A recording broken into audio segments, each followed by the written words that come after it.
So, doing a little bit of cleaning, maintenance. Getting here in a couple of months, going to be moving out of the States and never come back to Vermont ever again.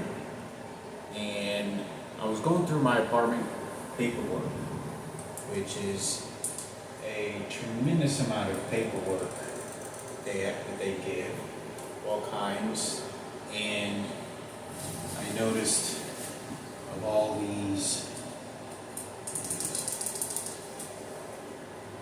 this paperwork that they initially gave me for my moving apartment complex. I mean, this red folder, renting lease. And time went by pretty fast, and I was thinking, none of this paperwork has to be valid. There's so much. I've known this from the very beginning, but I just keep it just to have for reference. And none of this paper works because everything I do on my phone, computer, and then physically beating me, they're physically harming me with these electronic devices, trying to condition me to believe certain things. If they wanted to tell me that I was black, they could beat me to make me start saying I was black and I was from Africa. They could get me to do that. That's how violent these electronic devices are, and they're using dark psychology on me by torturing me. They can get me to do anything that they want, and just like they're trying to cover up for Ken and Sarah Cooper knowing about my brother being raped, and we're very disgusting toward my mother and me, and using the public, they don't want to. They're doing everything to cover up and lie about Ken and Sarah Cooper and Kenneth, because Kenneth worked at the radio station and he victimized me horrifically with my dead sister and everything that was going on. And but it doesn't change the fact that there's teams of it. But they don't want to get caught. They don't want to get caught. They know they got caught, and that was a way to retaliate against me because they don't want to look bad in the public eye. They don't give a damn about my life. They care more about what they look like in front of people and how they're dignified. But like, have you ever met a bad doctor, bad nurse, bad cop, bad lawyer, really bad people? You watch sex offenders, child rapists on To Catch a Predator on a TV show. They're catching security guards, doctors, lawyers, psychiatrists, rabbis, priests, school teachers, and you can see what these individuals are doing, and they catch them on camera. But they don't want to make and it's because of race. It's 100% because it's blonde hair and blue-eyed white race, and they're cowboy. They don't want it to be shamed. They don't want their cowboy to be shamed. So anyway,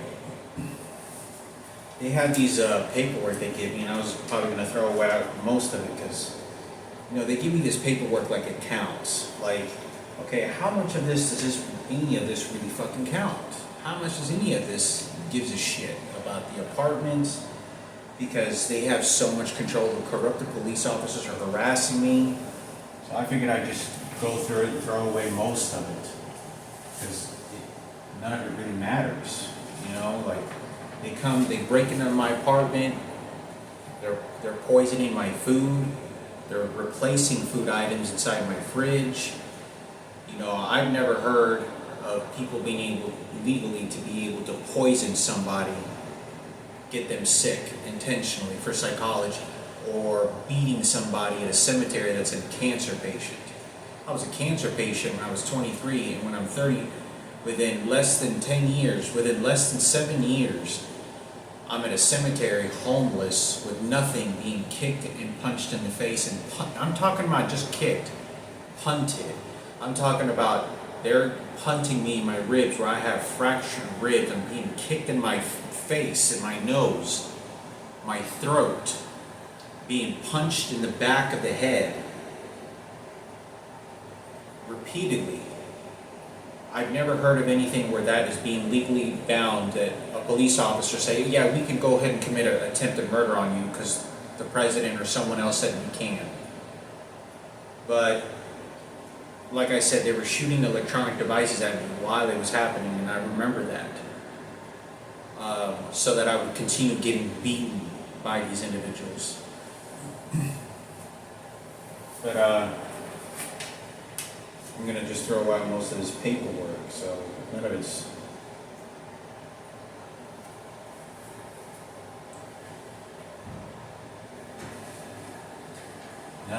really valid. You know, they say violence, all about this is domestic. You know, they gave me this paperwork just lying to me.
But they even have this: to be completed by or behalf of the victim of domestic violence, dating, violence, sexual assault, or stalking. And I can't fill out any of this paperwork. You know, I'll probably keep this and just turn it in to see what happens and see what they do. But you don't understand that everything they're using against me, it's so rigorous that there's nothing that I can do. Like, you don't understand how hopeless it is that there's nothing that I can do to try to fight back this situation. I have to just run. I have to just run and get away because to safety, and do my best to get away from this harm and retaliation that they're doing in a huge movement, because there's nothing that I can do. But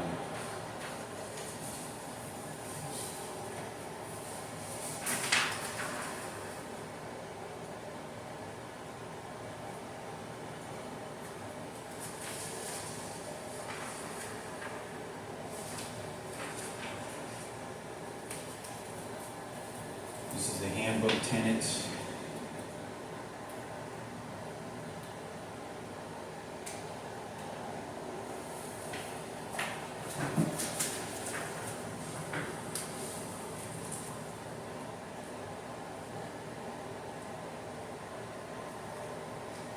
Housing discrimination complaint.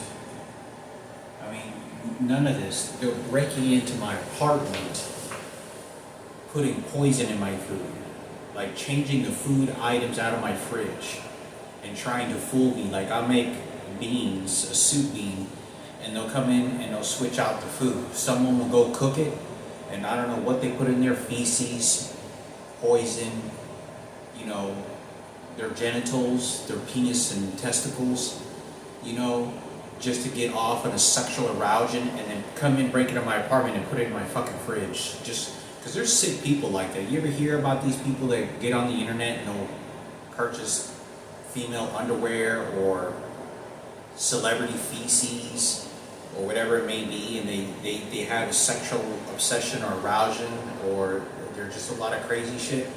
But these are the type of people that could be breaking into my apartment. And like I said,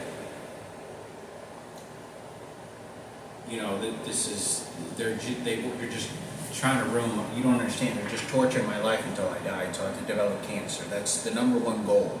That's the number one thing, is to end my life of any quality of existence until there's nothing left.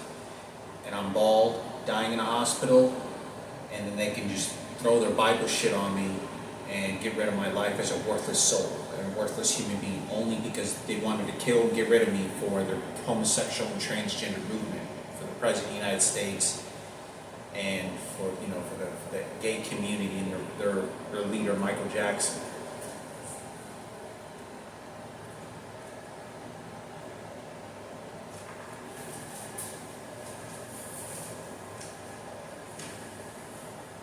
Look at this. This is violence against women. Justice Department release reauthorization.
The thing about this is that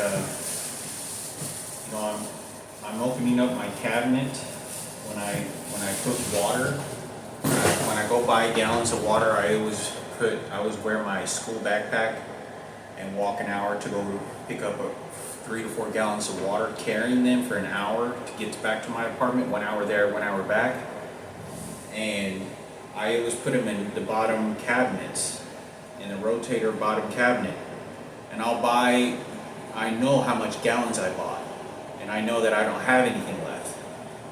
Well, what they're trying to do to fool me and rewire my brain, because of Ken and Sarah Cooper and Kenneth at the radio station, they don't want anybody to know that they knew about Frankie's rapes when I was about 5 years old and didn't tell my mother and father and played them stupid, and they were disrespecting about it because they wanted to cover it up, and they got mad and they retaliated against me because they knew or thought that I remembered, and I didn't. I didn't have any remembrance that they knew. And once they uncovered, they decided to retaliate against me because it was going to make them look bad, and they don't want their white cowboy to look any disgraceful. So they're white skin and blonde hair and blue eyes. So I'll run out of water, and what they'll do is they'll come in my apartment and they'll add 2 or 3 gallons of water that I didn't purchase. And I'm like, what the heck? I knew I was supposed to go to the store, buy some extras. I didn't have any extra, and it's a way to mentally poison and confuse me. And I know that I didn't. And so they'll break in my apartment, or they'll switch out items and all kinds of different things. But yeah, I'm cleaning up my apartment. I know it's a little early, but I'll be leaving in the last week of June. And June 30th is my last day here. So we're already in March. It's almost at the first week of April. So we got April, January, March, April, May, June. So 3 months. I'm going to continue, and I'm going to try to continue to get my GED and take the test. And going to enroll in Richland College to try to pass the academic test and get practicing, but that's a long time from now. So, but like I said, I really don't know what to expect. There's a lot of stuff that's going on, really bad. People don't understand that I can't feel like I'm not allowed to express myself. I know that if a lot of people went through what I went through and were in my place, they would not be able to tolerate it. They would try to commit suicide. They would 100%, because the pain and humility, no matter how much you try to get away from it, people are spitting, people are throwing trash, people are doing murder attempts and threats at me, using that murder attempt reference to their advantage. And the police don't want to do anything but play malicious behavior toward me to allow the public to do this to me. And they'll consistently turn the tables on me. And when they're beating me with an electronic device that prevents me from communicating, talking, and being able to express, saying somebody's trying to pull a knife on me, someone's trying to kill me, well, they'll shoot this electronic device at me repeatedly so that my brain function stops and I can't function. So then I become very fearful to ever want to talk again. And that's why. So when they condition me and start doing that, and when they turn it off, I don't want to go ahead and rely that if somebody pulls a knife on me on the bus or train again, like they have several times in Dallas and in other cities, I won't call the police. And that's what they want, because the more fear, the more terror, because the police just want to throw me in a mental hospital and jail. That's all they're projected to. They don't want to listen. They lie to me directly. The number one thing that I've always been told by lawyers and professionals and watched interviews, the number one thing is that they're trained to lie to you. They just directly lie to you. That's the number one thing they do. They are trained to lie to you. That's what they practice more than anything else. And like I said, I'm trying to make the most of my life, and I'm going to do the best that I can, even if it's just laying underneath a fucking tree, being able to have maybe some pancakes or go to a Waffle House or some shit every once in a while. And that's the only life that I get. But I know that I'm trying to make the most of it until my faithful end. But I know that I wanted the best, and I wanted to make my choices and my own ambitions and dreams happen. And if they didn't happen to be turntables and DJing, well, then that's no business to train me and beat me. And if I wanted to move out of this country, then I should be able to. I know plenty of friends that did permanently. And, my life is more valuable than to be rotted and wasted in some country that has had thrown me in a trash can and done what and send these homosexuals and faggots and have the president chase after me. My life is more valued than just to be thrown in a prison, because that's all they want to do. There's nothing more, because they want to make sure I stay where they put me. That's nothing else. Now I'm 41 years old. I have every single person that I talk to, every friend, they're going through my messages, they're going through all my Facebook accounts, who I'm talking to, and then they'll reply threats toward me when I call the GED center, or when I call the grocery store or AT&T phone store. And so they start insinuating the fact that they're speaking on behalf of them, and they'll start threatening me. And my friends don't even know, whether it's this friend or that friend that I used to DJ with or I used to hang out with, they don't know that these people are doing to me. But these people are trying to poison me so much in this, because it's all covered up in the sexual molestation and rape. Let me tell you something.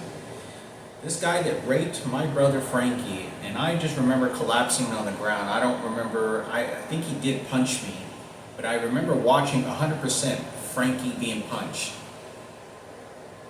This guy, this pig, this worthless motherfucker, and his transgender wife, who poisoned me and my mother together by giving us food, stayed in a 3-bedroom house. If you walked into their house to see how neat it was, if you looked at their front yard and backyard, how neat it was, how they had a dog print. That dog, let me tell you something, that dog was getting, they were buying toys for that dog, they were taking the dogs to the groomers.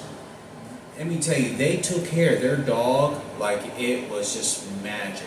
This Miguel would go outside where he raped Frankie, and he would get his dog and he would start combing through his dog's hair, combing and protecting, you know, just treasuring and treating it like a princess, because the dog's name was Princess. My sister lived next door to me, and I could see that this girl was eating some really shitty food, laying on the floor being slapped, hit in front of my mother. Every time that Miguel and Diana needed a job and needed to go to work, they gave him a job and go to work.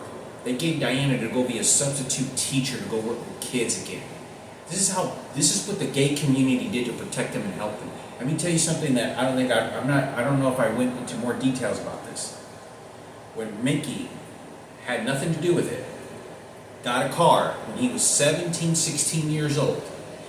He got a $7,000 to $6,000 car, and it was the same exact car my mother had. This is what they're doing. This is who's giving them money for raping Frankie and Michael Jackson.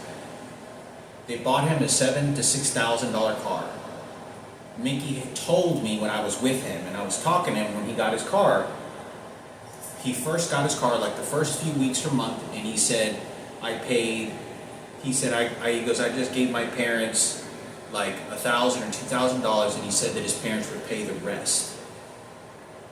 Can you believe that? Not only this guy who didn't go to prison, he's giving their kid a celebration of a $7,000 car to live a normal life in a normal neighborhood, and just ta-da! You just punch the shit out of a kid squealing, raping his fucking ass, and he continues to do this. He continues to do this when we're inside his house just a handful of times, and numbers of times punking out Frankie. That I would look over and I'm like, what are you doing? Like, what's Frankie wouldn't tell me. But they're keeping him in a 3-bedroom house with transgender Diana because they're transgender Christian. And they're the Jesus Christ movement. This is what this motherfucker was doing. This is the gay community protecting this motherfucker. Feels so confident that his transgender wife comes and slaps and knocks my mother to the fucking ground. Because she's special and a transgender. Living in if you look, their house, their bushes, they had bushes all trimmed nicely. Their yard was always perfect. They were putting fertilizer on their grass, making it look all pretty. They lived in a very nice, the home was very, very neat and very, very taken care of. Like, they were very good, dandy people. Because when you go to prison for 20 years for beating or raping the shit, sticking your dick in a 5-year-old kid and beating the fuck out of him, and letting him know who boss is for 15 years and keeping the little kid in his cage for almost 10 years. It's a different story going to maximum security prison in Texas. But we feel sorry for the faggot, for the transgender faggot, because he changed his life. I mean, this is crazy. I'm nearly digging in a trash can for food, and this is what they do to me. There's nothing that I can do about it. Because Ken and Sarah Cooper knew about it, and my mother has a first-grade education, and they made me the enemy.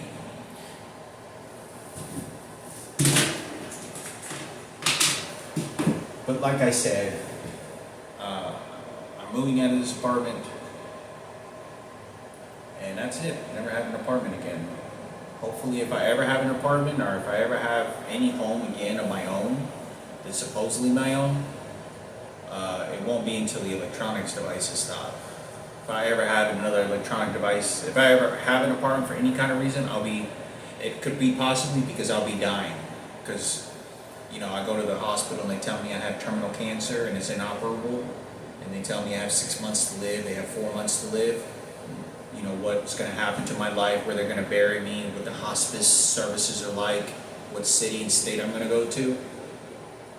I know they're shooting me right now on my left heel, and they're training me. Remember I told you that left means Jesus, and they'll start abusing me, and the heel is the heel of Jesus Christ, and that's what healed me. That's what they're doing. This is murder of what these people are practicing. They're not practicing anything else. They're just practicing for my death. But I hope one day, my goal one day of overall is to stop shooting me. Is to eventually find out how, what, who, and why these people are shooting me with these electronic devices and what is given the authority and for exactly how long to be free of these electronic devices that they have been torturing me. I had no quality of life at all. No quality. There's no quality, very existence of low quality and abuse of religion. They just trying to sacrifice me for their, that's all they want to do. They send their people on the streets to attack me. They send these crazy imposters, Sarah and Ken. You know, this guy's killed a lot of, if you want to understand what black discrimination is and you think that I said racial shit, what do you think Ken Cooper did when he was incarcerating people in the 80s and 70s and 60s when he was a police officer? And then when he became detective? What kind of black people do you think he was throwing in prison and in jail for 30, 40, 50, 60, 70 fucking years of life sentences, maybe even death row? How many people, black colored people, do you think he killed? But he puts his kid, or he puts his surrogate kid, Kenneth, over at the radio station with all the blacks. Yeah, it's a real great to respect your black neighborhood and community though, huh? Because his daddy's the one that's, or his you know, his adopted father, Ken Cooper, is incarcerating people, dying in a prison. But he don't want to incarcerate Miguel because he's doing protective work. I went to the AT&T store, and this guy started to say on his phone, and he started to say, he goes, all right, bring the key, and he just randomly makes sure he's standing behind me, and he's on the phone, and he's trying to train me, and he looks exactly like Ken Cooper and Kenneth. And he starts saying, okay, bring the kids over, that's fine. Okay, bring the family or everything's going to be okay. I'm going to take care of it. And so he's standing in the distance behind me trying to mimic the idea that he was the one that was protecting my family and he did what he could. It's lying. It's complete fucking lies. And this homosexual's faggot is the one that's taunting me about my brother and me being raped. In front of my face and then watching my brother being punched. And he's making fun, and it's Ken Cooper, is this 85-year-old worthless piece of shit that's doing this at the AT&T store. Because their white cowboy has to look glorious. That he did everything he was supposed to do, and it's a lie. They're completely making it up, and so they start beating me. Like right now, they're shooting me with an electronic device violently on my elbow. Because it's to say, no, that's not what Ken Cooper did. No, he's a hero. No, that's not what he... Okay, what did he do? He was hero again? Look, right now it's hurting. It feels like the bones. It feels like not just the muscle, it feels like bones. It feels like they're shooting the actual bones of my elbow. So I wanted to make a video on this. Even as I'm talking to you right now, they're beating the fuck out of me. But they can go and taunt me about that sexual rape over at AT&T because their white supremacist cowboy, Ken Cooper, white skin and blonde hair and blue eyes, is looking real bad because Frankie was being fucked in his ass in front of him. My mom was being raped. And all the stuff that was going on. Oh, he was a white cowboy protector though, huh? Didn't do a goddamn fucking thing. And they're lying. They taunted my father, whether he knew about the rapes. I was there. I saw Ken Cooper pointing and like looking over, signaling that about Miguel when I was 5 years old, within 6 months of seeing Michael Jackson. Within 6 months of that period of time. I was there. I saw Sarah calling my mother a bitch. I was there when she was testing my father to see if he knew about the rapes, and he didn't. And they don't care because Kenneth is at the radio station with hip-hop and all the black community, and he already built his credit over there real cool, but you never knew what this person did. And what a pig, filthy transgender. And then he victimized and continued to victimize and milk my mother and my immediate family with all his faggots of transgenders at my job sites, cornering me, taking my money, and then using the police officers to give me over 40 tickets in my 20s. Literally, I got nearly every ticket after my bone marrow transplant. And during my bone marrow transplant, I was getting tickets. I was bald and dying, and barely able the energy and focus to drive myself to the pharmacy and pick up medication, and they were giving me fucking tickets. Because they needed to make sure, because they were real pissed off, because everything that had happened to me in the hospital, because they felt that I had scolded Sarah and Ken Cooper and Kenneth about what they did to me and my mother. And so they wanted to retaliate against me for him, and that was why.